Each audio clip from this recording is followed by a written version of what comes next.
ქუთაისში ნომერ მე-7 სკოლის მოსწავლეთა მშობლებმა აქცია გამართეს წლობით უშედეგო ლოდინის შემდეგ მათ ასე მოითხოვეს კითხვაზე პასუხი თუ რა ეტაპზეა სკოლის შენობის რეაბილიტაცია და როდის შეძლებენ მოსწავლეები დაუბრუნდნენ მშობლიური სკოლის კედლებს. ჩვენი აქ ყოფნის მიზანი გახლავს არა რომელიმე კონკრეტულ პირთან ბრძოლა, არამედ ჩვენი მოთხოვნა არის და ჩვენი მიზანი არის რომ ხმამ მივაწვდინოთ სხვადასხვა სამთავრობო ორგანოებს, ადგილობრივ თვითმმართველობას, რომ გულთან ახლოს მიიტანოს ჩვენი წუხილი, ჩვენი შვილების მდგომარეობა, ვინაიდან მოგეხსენებათ, რომ უკვე თითქმის 3 წელია სხვა სკოლის კედლებში ვართ შეხიზნულები, ძალიან გაჭიანურდა სარემონტო სამუშაოები, ამის გამო ძალიან ბევრი პრობლემები შეგვექმნა, არავინ არ გვეუბნება კონკრეტულად, ანუ გვეუბნებიან უпростоრად, მაგრამ მაინც მიუხედავად ამ თარიღებისა, ყოველთვის რატომღაც იწელება ეს რომ ჩვენ დავბრუნდეთ ჩვენ სკოლაში, ერთადერთი თხოვნა ის არის, რომ გადადგან ისეთი ქმედითი ნაბიჯები, რაც მიმართული იქნება იმისაკენ, რომ დროულად მოხდეს აი ამ ბავშვების თავიანთ სკოლის კედლებში სწავლის გაგრძელება.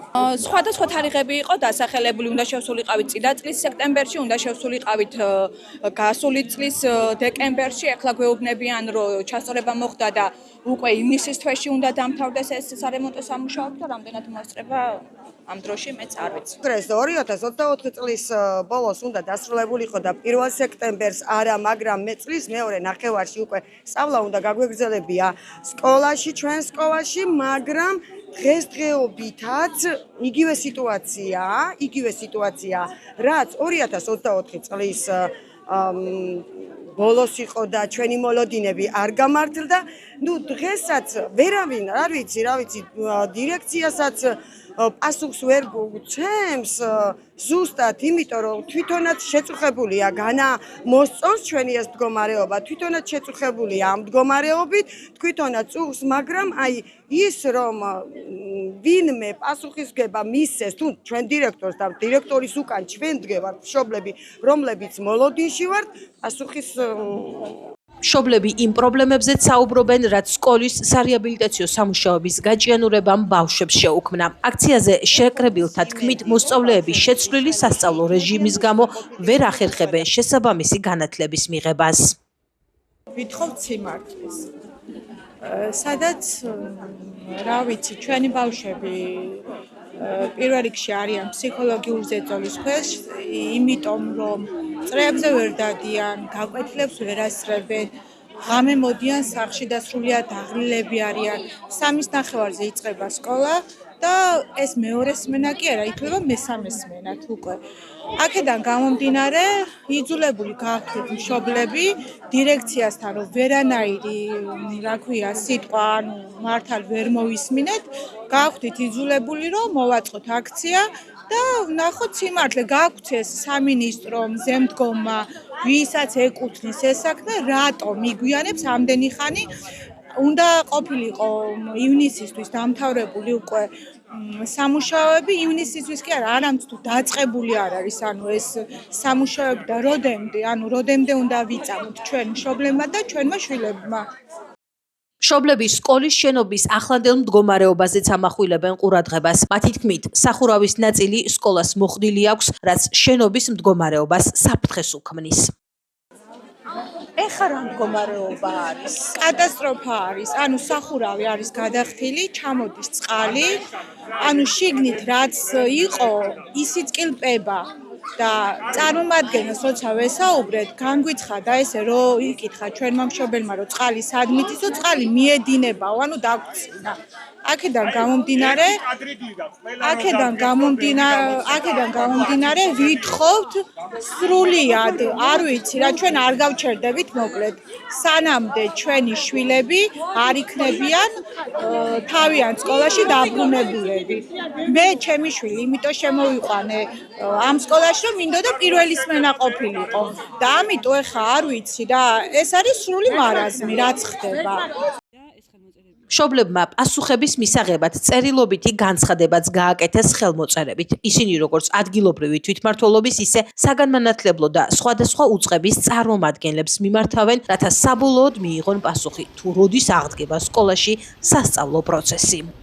გვეუბნებიან, რომ სამკვირაში ერთხელ, ორ თვეში ერთხელ მოდიან მუშები, შევლენ, რაღაცას ავითომ გააკეთებენ, მაგრამ ფაქტად რჩება, ვიზუალურადაც ჩანს, რომ არც სახურავი აქვს, არც ფანჯრები აქვს. მეტი ჩვენც არაფერი ვიცით, იმიტომ რომ დაწვრილებით ინფორმაცია არ აქვს და ვერავინ ვერ გვეუბნება ზუსტ რისკს, როდის განახლდება და როდის იქნება საშუალება შევიდეთ სკოლაში და მოვიყვანოთ ბავშვები თავის კუთვნილ შენობაში. თქვენ ხელმოწერებს აგროვებთ და ვის მიმართავთ ამ ხელმოწერებით? ხელმოწერებს ვაგროვებთ, სხვათა შორის ახლა დირექციაც აგროვებს ამ ხელმოწერებს, ჩვენ ერთმანეთს უდგავართ ანუ როგორც შეგვიძლია ისე გვერდით, მივმართავთ შესაბამის უწყისებს, სადაც საჭირო, მაგრამ ნახეთ, ვისაც ქონდა აღებული ეს სკოლა და პასუხისმგებლობა გასარემონტებლად, არ ვიცი რა მოხდა, დაიწყეს გაჩერდნენ. დაიწყეს, ეხლა ისიც არ ვიცით ზუსტად, რომელმა კომპანიამ უნდა გააკეთოს და არაფერი ზუსტი პასუხები არ აქვს სამწუხაროდ. სატენდერო დოკუმენტაციის მიხედვით თავდაპირველი კონტრაქტი ქუთაისის ნომერ მე-7 სკოლის რეაბილიტაციასთან დაკავშირებით SSI საგანმანათლებლო და სამეცნიერო ინფრასტრუქტურის განვითარების სააგენტოსა და კომპანია ბრიტანია კონსტრაქშენ შორისაა გაფორმებული. სკოლაში 5,667,779 ლარის ღირებულების სარეაბილიტაციო სამუშაოები უნდა განხორციელებულიყო. სამუშაოების დასრულების თარიღად კი 2024 წლის 28 ნოემბერს დადებულ ხელშეკრულებაში 2025 წლის 22 დეკემბერი იყო განსაზღვრული. ხელშეკრულებაში 4 ცვლილება შევიდა. ბოლო ცვლილება 2025 წლის 30 დეკემბერს დამტკიცდა, შედეგად სამუშაოების დასრულების თარიღად უკვე 2026 წლის 22 ივნისია განსაზღვრული. ამასთან უნდა აღინიშნოს, რომ ხელშეკრულებაზე ხელმომწერი უკვე არა საგანმანათლებლო და სამეცნიერო ინფრასტრუქტურის განვითარების სააგენტო, არამედ მუნიციპალური განვითარების ფონდია. სატენდერო დოკუმენტების მიხედვით თავდაპირველი დამკვეთი უწყება ლიკვიდირებულია, ხოლო მისი სამართალმემკვიდრე 2025 წლის 30 ივლისიდან მუნიციპალური განვითარების ფონდია. შეფერხების ერთ-ერთ მიზეზად, როგორც ქუთაისის ნომერ მე-7, ისე სხვა სკოლების რეაბილიტაციის პროცესში, სწორედ აღნიშნული პრობლემაა დასახელებული. ხელშეკრულების ცვლილების დოკუმენტში კი ვკითხულობთ. ხელშეკრულების თავდაპირველი რედაქციით მითითებული სკოლების რეაბილიტაცია არ ხორციელდებოდა დიზაინ ბილდის კონცეფციით. კონსტრაქშენს არ ევალებოდა განეხორციელებინა ობიექტის პროექტირებისათვის საჭირო სამუშაოები, თუმცა დღეს არსებული მდგომარეობიდან გამომდინარე, მას უწევს აღნიშნულზე მუშაობა. ვინაიდან სკოლის სამშენებლო სამუშაოების საპროექტო დოკუმენტაციის ჯეროვანი მომზადება და აღნიშნული საფუძველზე მშენებლობის განხორციელება წარმოადგენს მაღალ საზოგადოებრივ ინტერესს. ყოველივე ზემო აღნიშნულიდან გამომდინარე SSI დაბა ლენტეხის ნომერი 2, SSI ბაღდათის მუნიციპალიტეტის სოფელ რიკოთის და SSI ქალაქ ქუთაისის ნომერ მე-7 საჯარო სკოლებზე სრული სარეაბილიტაციო სამუშაოების შეუფერხებლად განხორციელების მიზნით გაზრდილი სახელშეკრულებო ღირებულებების ოდენებით ხელშეკრულებაში ცვლილებების შეტანის ინიცირება მოწონებულია SSI საქართველოს მუნიციპალური განვითარების ფონდის ხელშეკრულებების ცვლილებებისა და ვადამდე შეწყვეტის განხილველი კომისიის 2025 წლის 18 დეკემბრის სხდომაზე. სამშენებლო ობიექტებზე სხვადასხვა დამატებითი გარემოებაც არსებობდა, რაც საჭიროებას ხდის გადაიხედოს ხელშეკრულებით გათვალისწინებული სამუშაოთა მიწოდების ვადები. კერძოდ შენობები დაგვიანებით დაიცალა და სარეაბილიტაციო ფართების გადაცემა შემსრულებელთათვის გვიან გახორციელდა. ამასთან ვინაიდან SSI საგანმანათლებლო და სამეცნიერო ინფრასტრუქტურის განვითარების სააგენტოს სამართალმემკვიდრის განსაზღვრას მოხდა ხელშეკრულების მხარეთა შორის გარკვეული კომუნიკაციის შეფერხება, ხოლო კონტრაქტორს დამატებით შესასრულებლად განესაზღვრა საპროექტო სამუშაოები, რომელიც თავის მხრივ გამოიწვევს ხარჯთაღრიცხვისა და კლებამატების უწყისის კორექტირების აუცილებლობას, კონტრაქტორის მიერ დამატებით წარმოდგენილი დასაბუთების, ასევე აღნიშნულზე საზედამხედველო კომპანიის პოზიციისა და რეკომენდაციის დაფიქსირებით მიზანშეწონილია ხელშეკრულებაში განხორციელდეს სამუშაოთა მიწოდების ვადების ცვლილება, ვკითხულობთ დოკუმენტში. ამასთან კომპანიას გაეზარდა რეაბილიტაციისათვის გამოყოფილი თანხა საპროექტო დოკუმენტაციის მომზადების მიზნით 173,035 ლარით. როგორც ჩანს, სკოლის მოსწავლეებს კიდევ ერთი წელი მოუწევთ ლოდინი, სანამ დაუბრუნდებიან მშობლიური სკოლის კედლებს. ესეც იმ შემთხვევაში, თუ რეაბილიტაციის პროცესი ხარვეზებისა და დაყოვნების გარეშე წარიმართება. სკოლების გაჭიანურებულ რეაბილიტაციაზე საუბრობს დამოუკიდებელი დეპუტატი ქუთაისის საკრებულოში ალექსანდრე მიქაუტაძე. მისი თქმით, არსებული პრობლემები კომპეტენციის ნაკლებობისა და კორუფციის შედეგია, რაც საბოლოოდ საგანმანათლებლო ინფრასტრუქტურაზე მძიმე დაისახება. განცდებით, გრძნობებით წინათ ხელისუფლებას ქონდა ინიციატივა ავარიულ მდგომარეობაში არსებული სკოლები დაეშალათ, მათი დემონტაჟი მოეხდინათ და წამოეწყოთ, საკმაოდ დიდი კამპანია იყო აღნიშნულთან დაკავშირებით. ბატონი ღარიბაშვილი გახლდათ მაშინ პრემიერ-მინისტრი ქვეყნის და დაახლოებით 80-მდე სკოლა ბოლო წლების განმავლობაში დაიშალა ჩვენს ქვეყანაში.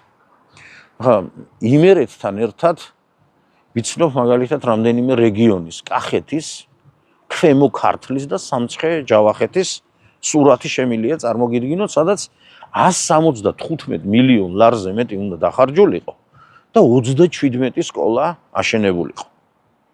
იმერეთის შემთხვევაში 8 სკოლა გახლდათ ასაშენებელი, რაზეც 28 მილიონ ლარზე მეტი უნდა დახარჯულიყო. კომპანიამ, რომელთანაც ხელშეკრულება იყო გაფორმებული, დაახლოებით 3 მილიონამდე ლარი აითვისა და მოცემულ ეტაპზე იმერეთში ქუთაისის მეოთხე საჯარო სკოლა, ორი სკოლა ტყიბულში არის, ოფშკვიტში აქვე ძალიან ახლოს არის ესეთი სკოლა, ოფშკვიტის საჯარო სკოლა, რომელიც ასაშენებელია, სამტრედიისკენ, ხარაგაულისკენ, ჭიათურაში ზოდის სკოლა. მოკლედ 8 სკოლა, სადაც ამ წუთში ჩვენ უყურებთ მხოლოდ რა ვიცი, ორმოს და მეც ვერაფერს სამწუხაროდ.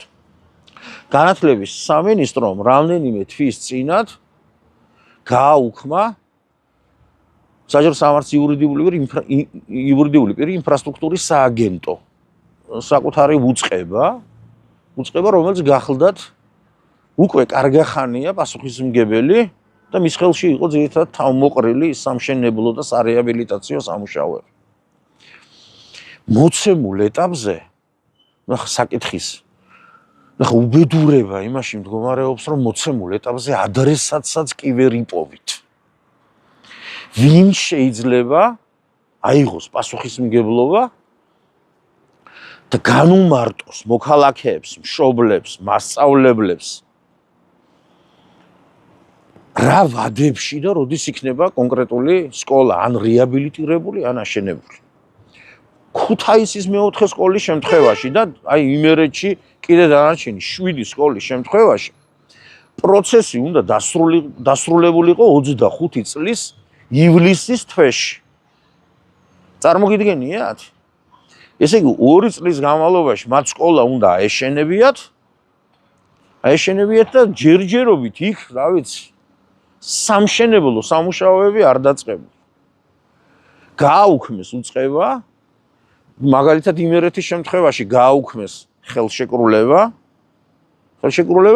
და ადამიანები ვერ გებულობენ რა მოხდება ხვალ და ზეგ, რაც გრანდიოზულ პროექტებზე გველაპარაკებიან. თუ გნებავთ იგივე განათლების სფეროში, მაგალითად სტუდენტური ქალაქებიო და რაღაც დაახლოებით 800 მილიონიან პროექტია საუბარი.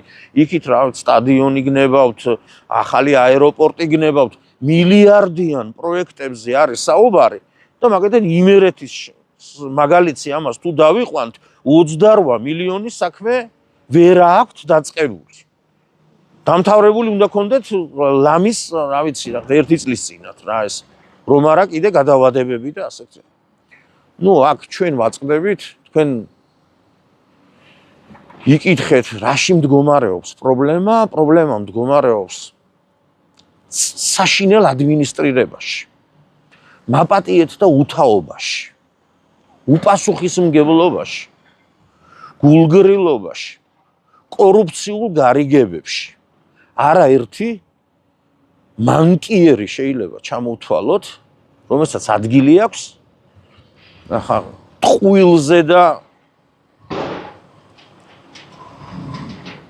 ფალსიფიკაციაზე საუბარი აღარ არის. ამითი სულდგმულობენ სამწუხაროდ ეს ადამიანები, რომლებიც რეალურად უნდა გახლდნენ პასუხისმგებლები ასეთი ტიპის გადაცდომებს რა. ასეთი ტიპის განსაცდელზე, რომელშიც ჩააყენეს მათ ათეულობით სკოლა, აგერ უკვე წლების განმავლობაში. სტატებზე როცა ვსაუბრობდით, ჩამოგითვალეთ სახელმწიფო კანცელარია, პრემიერის, განათლების სამინისტრო არაერთი უწყება ინფრასტრუქტურით, მუნიციპალური განვითარების ფონდით და სამხარეო ადმინისტრაცია არ მithქვამს. პირადად ფიქრობ, რომ დიახ, მათ აქვთ ის პასუხისმგებლობა, რომ ისინი უნდა წარმოადგენდნენ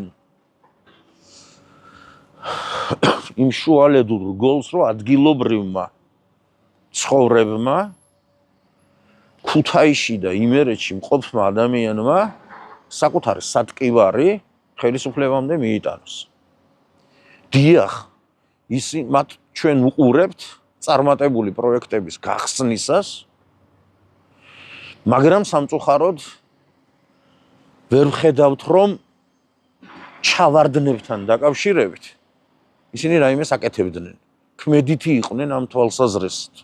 დგამდნენ ნაბიჯებს იმისათვის, რომ ქუთაისში იქნება ბაღდადში, ჭიათურაში თუ სადღაც წამოწყებული, დაუსრულებელი თუ გასაკეთებელი პროექტები დროზე და ვადებში იქნას დასრულებული.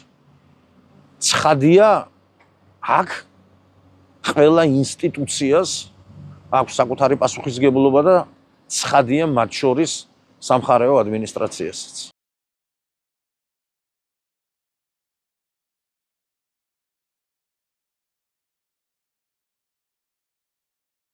ქუთაისში პოლიციის შენობას სანადირო თოფიდან ესროლეს. იმერეთის პოლიციის დეპარტამენტის თანამშრომლებმა ცეცხლსროლი იარაღის გამოყენებით ჩადენილი ხულიგნობის ბრალდებით 1994 წელს დაბადებული პირი დააკავეს. გამოძიებით დადგინდა, რომ ბრალდებულმა ქუთაისში არაყიშვილის ქუჩაზე მდებარე იმერეთის პოლიციის დეპარტამენტის ადმინისტრაციული შენობის მიმართულებით გლუვლულიანი სანადირო თოფით გაისროლა, რის შედეგადაც დაზიანდა შენობის ფასადი და კარი.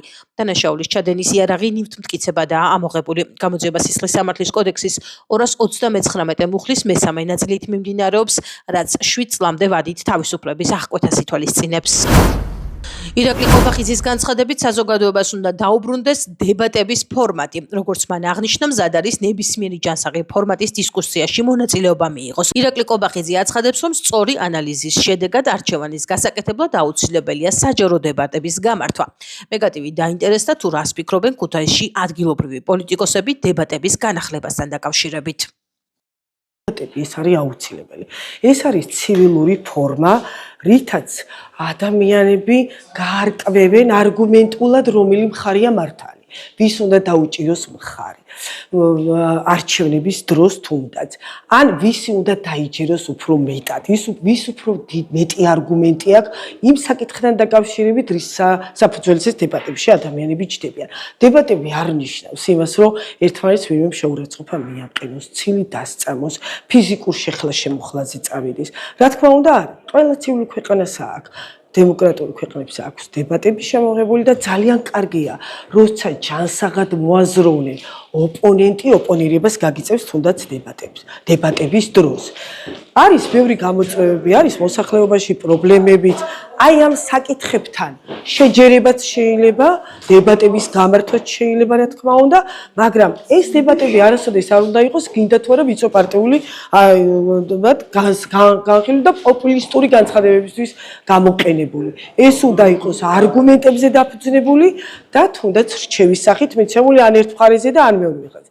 მეორე კიდე ძალიან დადებითი გავლენა ექნება, რა თქმა უნდა, ამ პოლარიზაციის ოდნავ შემცირებაში, ამის შემსუბუქებაში, როცა ადამიანები პირისპირ ჯდებიან, იქ უფრო მეტად გაერკვევიან ერთმანეთში და მეტად გაიგებს ადამიანებიც ინფორმაციას და მეტი ინფორმირებული იქნება მოსახლეობაც ამ ყველაფერთან დაკავშირებით. მონოლოგში მყოფი არც ოპოზიცია და არც ხელისუფლება არანაირად არ არის თქვათ კარგი. დებატები ძალიან მნიშვნელოვანი არის ზოგადად და მსჯელობა კონკრეტულ საკითხების გადაწყვეტასთან დაკავშირებით და ვფიქრობ, გირჩი არის ნამდვილად ის პარტია, რომელიც ყოველთვის ამას მოუწოდებდა ორივე მხარეს, ოპოზიციასაც და მთავრობის წარმომადგენლებს, რომ რაც შეიძლება მეტი დისკუსია იყოს საკითხებზე, რომ ხალხისთვის გასაგები იყოს, ვინ რომელ მხარეს დგას და შემდეგ ამის მიხედვით მიიღოს ადამიანებმა გადაწყვეტილება ვის უჭერენ მხარს. წლებია დებატები და დისკუსია არ გვინახავს.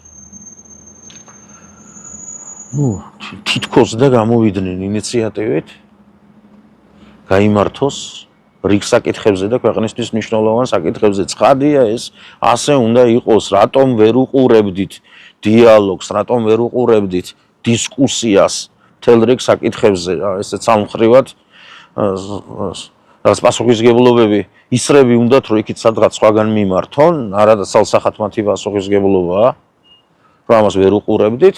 სხვა საკითხი არის, რამდენად გულწრფელი არიან ისინი შემოთავაზებაში რა. ამ ორი ჯერზე ალბათ ქართული მოცნების ხასიათიდან გამომდინარე ჩვენ უყურებთ პროცესის ფალსიფიკაციას რა. ცდელობას, ფასადურობას შეცდომაში შეიყვანონ საზოგადოება. მეტიც გუშინ ნახე და რამდენიმე ქართული ოცნების წევრმა გააკეთა განცხადებები, რომ ისინი არ აპირებენ დიალოგს და დისკუსიას რიგ პოლიტიკურ ძალებთან. რომელთაც ასე ვთქვათ, ქვეყნის საწინააღმდეგო ქმედებებში მარტივად რო ვთქვათ, ადანაშაულებენ, რაც მორიგი ფალსიფიკაცია გახლავთ მათი მხრიდან, ისინი არ არიან დაინტერესებული დიალოგით, დისკუსიით, იმით რომ საზოგადოებას ნათლად და მკაფიოდ დავანახოთ, სად არის სიმართლე. ამიტომ მაინც მგონია, რომ აქ საქმე გვაქვს მორიგ ტყუილთან რა და ფალსიფიკაციასთან, როგორც მოგახსენეთ, შევხედოთ, დავინახოთ, ასე ვთქვიან, წესით ნორმალურ ქვეყანაში და ნორმალურ საზოგადოებაში დიალოგის და დისკუსიის რეჟიმში უნდა წყდებოდეს ქვეყნისთვის მნიშვნელოვანი საკითხები. ქუთაისში გუბერსკის ციხის ყოფილი შენობის დემონტაჟი იწყება, როგორც შენობაზე განთავსებულ საინფორმაციო ბანერზე ამითითებული ობიექტი 20 დღის ვადაში უნდა დაანგრიონ. შესაბამისი ნებართვა მერიის სივრცის დაგეგმარების ძეგლთადაცვისა და სამშენებლო ნებართვების სამსახურმა გასცა. არსებული ინფორმაციით, მას შემდეგ რაც ტაბიძის ქუჩაზე არსებული ციხის ყოფილი შენობის დემონტაჟი დასრულდება, მის ადგილზე შეპესე იბერია სტარტ გრუპის საცხოვრებელი მრავალსართულიანი კორპუსის მშენებლობას დაიწყებს. ციხის ტერიტორიაზე რამდენიმე კორპუსი აშენდება. ტერიტორიის განაშენიანების გეგმის დოკუმენტის მიხედვით 6 სართულზე მეტი სიმაღლის არც ერთი მათგანი არ იქნება გუბერსკის ციხის შენობა, რომელიც ეკონომიკის სამინისტროს ბალანსზე იყო ქონების ეროვნულმა სააგენტომ გასაყიდად აუქციონზე 2019 წელს გაიტანა. საწყისი ფასი 3.490.000 ლარი იყო, თუმცა მაშინ მისი შეძენით არავინ დაინტერესებულა. შემდეგ კი ქონება ქუთაისელმა ბიზნესმენმა დავით კოსტავამ 1.750.000 ლარად შეიძინა. ქუთაისის ბიუჯეტმა აქედან თანხის მხოლოდ 35% მიიღო, დანარჩენი კი ცენტრალურ ბიუჯეტს დარჩა. ხონში ტრანსპორტის მოძრაობის უსაფრთხოების წესის დარღვევის ბრალდებით, რამაც ადამიანის სიცოცხლის მოსპობა გამოიწვია, 1977 წელს დაბადებული პირი დააკავეს.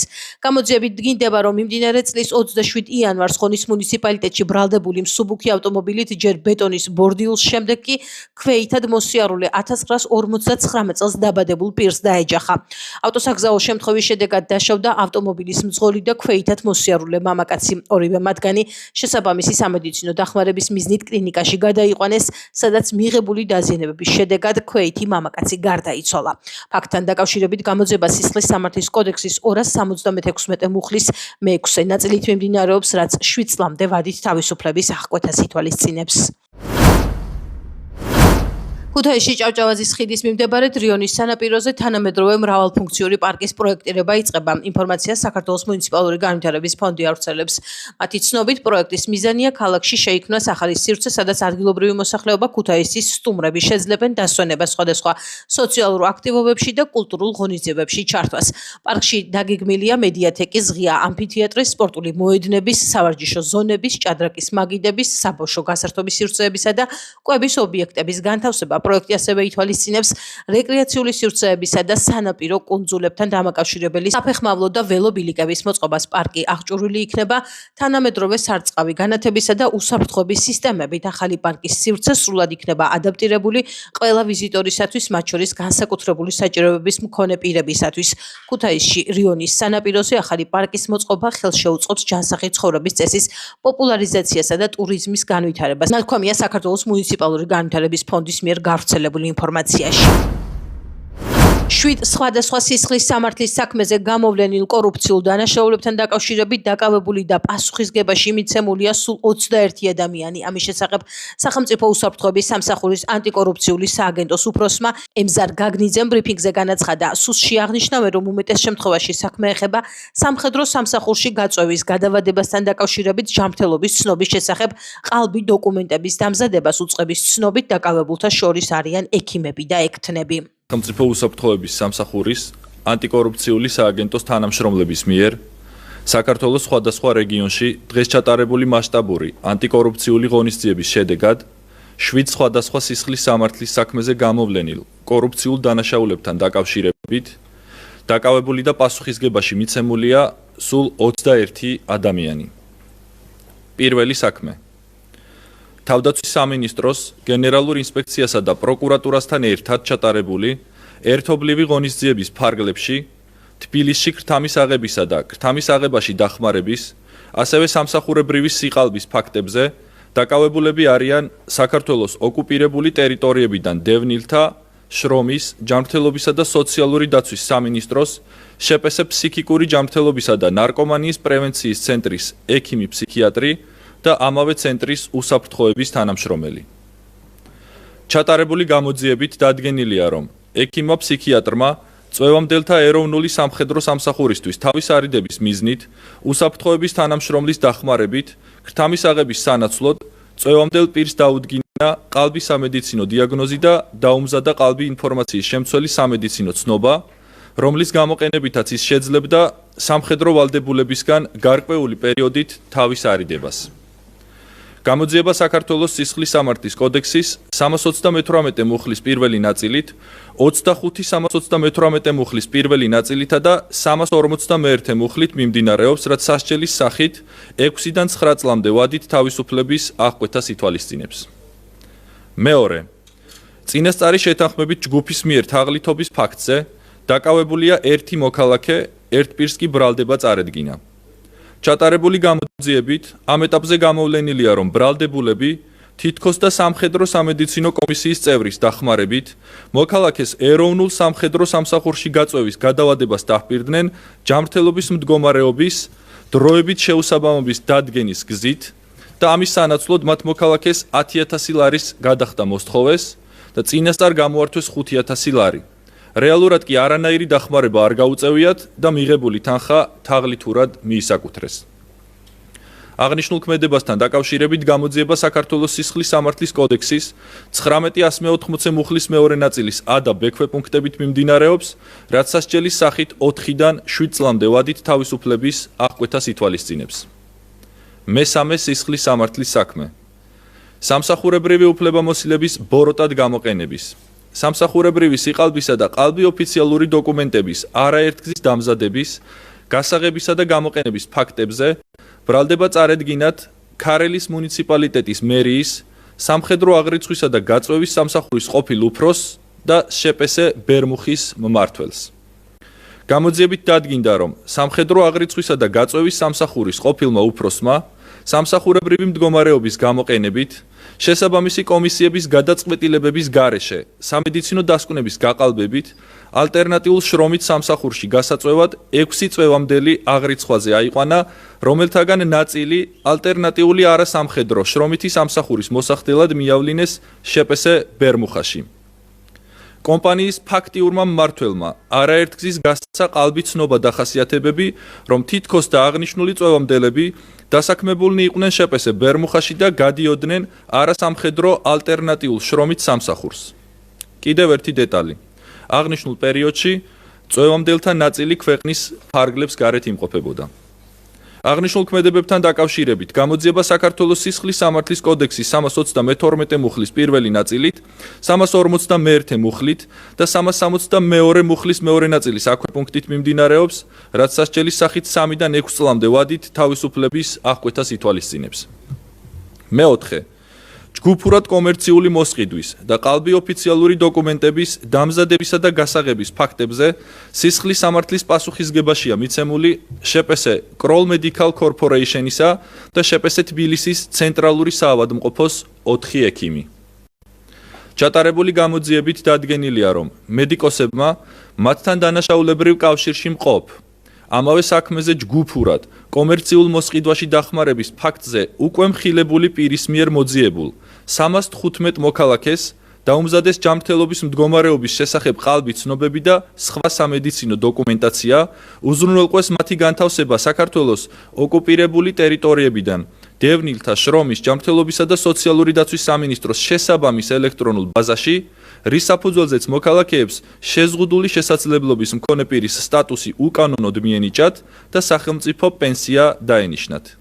ამ ეტაპზე გამოკითხულია 107 პირი, რომლებიც ადასტურებენ ყალბი დოკუმენტის საფუძველზე სახელმწიფო პენსიის მიღებას.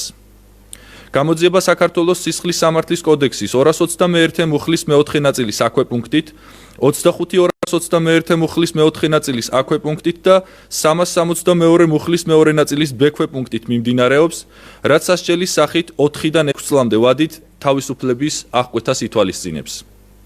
მეხუთე სისხლის სამართლის საქმე. დიდი ოდენობით თაღლითობისა და თაღლითობაში დახმარების, ასევე ყალბი ოფიციალური დოკუმენტის დამზადებისა და გამოყენების ფაქტებზე ბრალდება წარედგინათ შპს ელმარის წარმომადგენელს, შპს თეგიკა უნივერსალის დირექტორს და შპს ექსპერტ სერვისის ექსპერტს.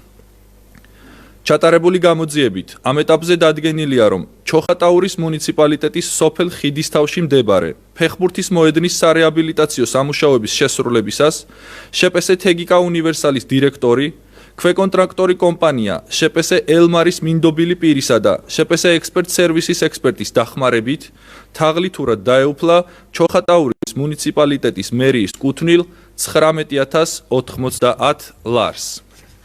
აღნიშნულ ქმედებასთან დაკავშირებით გამოძიება საქართველოს სისხლის სამართლის კოდექსის 180 მუხლის მესამე ნაწილის ბექვე პუნქტით, 25-180 მუხლის მესამე ნაწილის ბექვე პუნქტითა და 362 მუხლის მეორე ნაწილით მიმდინარეობს, რაც 6-დან 9 წლამდე თავისუფლების აღკვეთას ითვალისწინებს.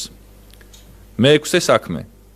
წინასწარი შეთანხმებით ჯგუფის მიერ დიდი ოდენობით თაღლითობისა და თაღლითობაში დახმარების, ასევე ყალბი ოფიციალური დოკუმენტის დამზადება გამოყენების ფაქტებზე შპს ევროგზის დირექტორს და ბუღალტერს, შპს ბილტმორის დირექტორს და ინსპექტირების ორგანო შპს ექსპერტ ჰაუსის ყოფილ ზედამხედველს ბრალდება წარედგინათ.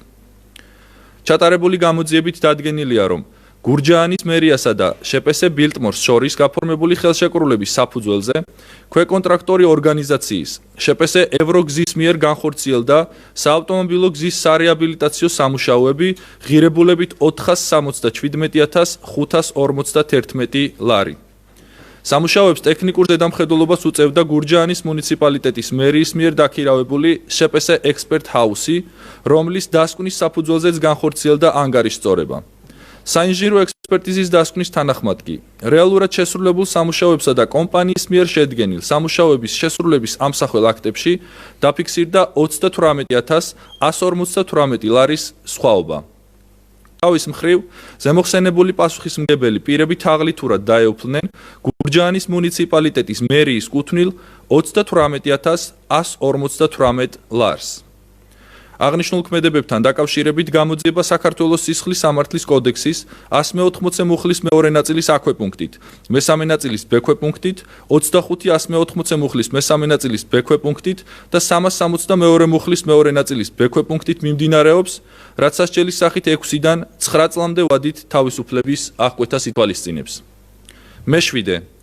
სამსახურებრივი მდგომარეობის გამოყენებით, დიდი ოდენობით თაღლითობაში დახმარების, სამსახურებრივი სიყალბისა და ყალბი ოფიციალური დოკუმენტის დამზადება გამოყენების ფაქტზე გურჯაანის მუნიციპალიტეტის მერიის თანამშრომელს, ამავე მუნიციპალიტეტის მერის წარმომადგენელს გურჯაანში და ორ მოქალაქეს ბრალდება წარედგინათ. ჩატარებული გამოძიებით გამოვლენილია, რომ გურჯაანის მუნიციპალიტეტის მერიის თანამშრომელმა განიზრახა თაღლითურად დაუფლებოდა გურჯაანში გიორგი ლეონიძის ქუჩაზე მდებარე 3900 კვადრატული მეტრი ფართობის მიწის ნაკვეთს. განზრახვის სისრულეში მოყვანის მიზნით მან განცხადებით მიმართა საჯარო რეესტრის ეროვნულ სააგენტოს და მოითხოვა მიწის ნაკვეთზე უფლებათა სპორადული წესით რეგისტრაცია. მერის წარმომადგენელმა, რომელსაც ევალებოდა საკითხის შესწავლა, სამსახურებრივი მდგომარეობის გამოყენებით შეადგინა და გასცა ყალბი საკუთრების უფლებადამდგენი დოკუმენტი, რის საფუძველზეც მიწის ნაკვეთი უკანონოდ დარეგისტრირდა გურჯაანის მერიის ზემოაღნიშნული თანამშრომლის სახელზე, რითაც სახელმწიფოს 70200 ლარის ზიანი მიადგა. აღნიშნულ ქმედებებთან დაკავშირებით გამოძიება საქართველოს სისხლის სამართლის კოდექსის 180 მუხლის მესამე ნაწილის A და B ქვეპუნქტებით, 25 180 მუხლის მესამე ნაწილის A და B ქვეპუნქტით, 351 მუხლით და 362 მუხლის მეორე ნაწილის B ქვეპუნქტით მიმდინარეობს, რაც სასჯელის სახით 6-დან 9 წლამდე ვადით თავისუფლების აღკვეთას ითვალისწინებს. ზემოთ აღნიშნულ დანაშაულებთან მიმართებით გამოძიების ფარგლებში სასამართლოს განჩინებების საფუძველზე განხორციელდა ფარული საგამოძიებო მოქმედებები, რის შედეგადაც მოპოვებულია აღნიშნული დანაშაულებრივი ქმედების ჩადენის ამსახველი, აუდიო და ვიდეო მტკიცებულებები. ანტიკორუფციული სააგენტო განაგრძობს მუშაობას ნებისმიერი კორუფციული დანაშაულის გამოვლენისა და პრევენციის მიზნით. საკუთრებით დიდი ოდენობით ნარკოტიკული საშუალებების უკანონო შეძენა, შენახვისა და რეალიზაციის ხელშეწყობის, ასევე ნარკოტიკული საშუალებების შემცველი მცენარის უკანონო დათესვა მოყვანის ბრალდებით 3 პირი დააკავეს, მათ შორის 2 აზერბაიჯანის მოქალაქეა. სამართალდამცველებმა ნარკოდანაშაულის ბრალდებით დაკავებულების პირადი და საცხოვრებელი სახლების ჩხრეკის შედეგად განსაკუთრებით დიდი ოდენობით სხვადასხვა სახის ნარკოტიკული საშუალება ნივთმტკიცება დამოიღეს, მათ შორის სარეალიზაციოდ გამზადებული 75 შეკვრა მეტადონი, გამომშრალი მარიხუანა და მცენარე კანაფი. ასევე ამოღებულია ნარკოტიკული საშუალების კულტივირებისა და დაფასვებისათვის საჭირო მასალები. გამოძიება საქართველოს სისხლის სამართლის კოდექსის 260, 260 კვარტა და 265 პრიმა მუხლებით მიმდინარეობს, რაც 20 წლამდე ან უვადო თავისუფლების აღკვეთას ითვალისწინებს. საქართველოს განათლების, მეცნიერებისა და ახალგაზრდობის მინისტრის გივი მიქანაძის განცხადებით, თბილისის სახელმწიფო უნივერსიტეტი და საქართველოს ტექნიკური უნივერსიტეტი გაერთიანება. მისი თქმით, უნივერსიტეტების გაერთიანების მიზნით მინისტრის ბრძანებით შეიქმნება მართვის დროებითი ორგანო, საბჭო და დაინიშნება რექტორისა და რექტორის მოადგილეების მოვალეობის შემსრულებლები, რომლებიც წარმართავენ რეორგანიზაციის პროცესს. უმაღლესი განათლების სისტემაში მნიშვნელოვანი რეფორმის დაწყება ეფუძნება სიღრმისეულ ანალიზს, საერთაშორისო პრაქტიკას და ქვეყნის განვითარების გრძელვადიან ინტერესებს. ბოლო პერიოდში განხორციელდა სახელმწიფო უნივერსიტეტების აკადემიური პროგრამების კვლევითი მიმართულებებისა და ინფრასტრუქტურის შედარებითი ანალიზი. ამ პროცესისა და რექტორებთან წინასწარი კონსულტაციის საფუძველზე მივიღეთ გადაწყვეტილება თბილისის სახელმწიფო უნივერსიტეტისა და საქართველოს ტექნიკური უნივერსიტეტის გაერთიანების შესახებ. ეს იქნება საწინდარი, რომ ივანე ჯავახიშვილის სახელობის თბილისის სახელმწიფო უნივერსიტეტი გახდეს რეგიონში აკადემიური და სამეცნიერო განვითარების წამყვანი ცენტრი და მნიშვნელოვნად გაიუმჯობესოს საერთაშორისო რეიტინგები. საკანონმდებლო ცვლილებათა პროექტის თანახმად უნივერსიტეტების გაერთიანების მიზნით მინისტრის ბრძანებით შეიქმნება მართვის დროებითი ორგანო, საბჭო და დაინიშნება რექტორისა და რექტორის მოადგილეების მოვალეობის შემსრულებლები, რომლებიც წარმართავენ რეორგანიზაციის პროცესს. დამატებით შემოგვაქვს წამყვანი პროფესორის აკადემიური თანამდებობა. ამ თანამდებობაზე კონკურსის წესით შერჩეული პირები უზრუნველყოფენ სასწავლო და კვლევით საქმიანობის სტრატეგიულ ხელმძღვანელობას, ხარისხის ზრდასა და ახალგაზრდა აკადემიური პერსონალის განვითარებას. ხაზგასასმელია, რომ მიმდინარე რეფორმის ფარგლებში არ იგეგმება აკადემიური კადრების შემცირება.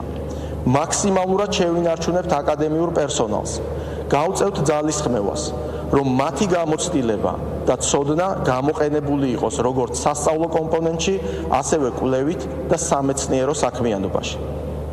ამასთანავე, მივიღეთ არსებული ადგილების შენარჩუნების გადაწყვეტილება და არ ვამცირებთ სტუდენტთა ჩარიცხვის კვოტებს. ჩვენი მიზანია მაქსიმალურად შევინარჩუნოთ აკადემიური პერსონალი ორივე უნივერსიტეტში და ისე გადავანაწილოთ ფუნქციები და ისე იყოს მათი ჩართულობა უზრუნველყოფილი, რომ მათ კონკრეტულ პოზიციებზე აკადემიური იქნება კვლევითი ადმინისტრაციული ჩვეულებრივად გააგრძელონ თავიანთი საქმიანობა, იმიტომ რომ ჩვენთვის თვითოეული ეს ადამიანი ღირებულია და შესაბამისად ჩვენ ამ პროცედურებს მივყვებით და განვახორციელებთ. თებერვლის თვე ჩვენ გვჭირდება როგორც საკანონმდებლო კანონმდებლო ცვლილებებისთვის, ასევე რეორგანიზაციის მოსამზადებელი ნორმატიული ბაზის შესაქმნელად, ასევე კონკრეტული თანამდებობის პირების განსასაზღვრად, თუ ვინ იქნება რექტორის მოვალეობის შემსრულებელი, ვინ იქნება მისი მოადგილეების შემსრულებელი, ასევე საბჭოს შემადგენლობაში ვინ შევა.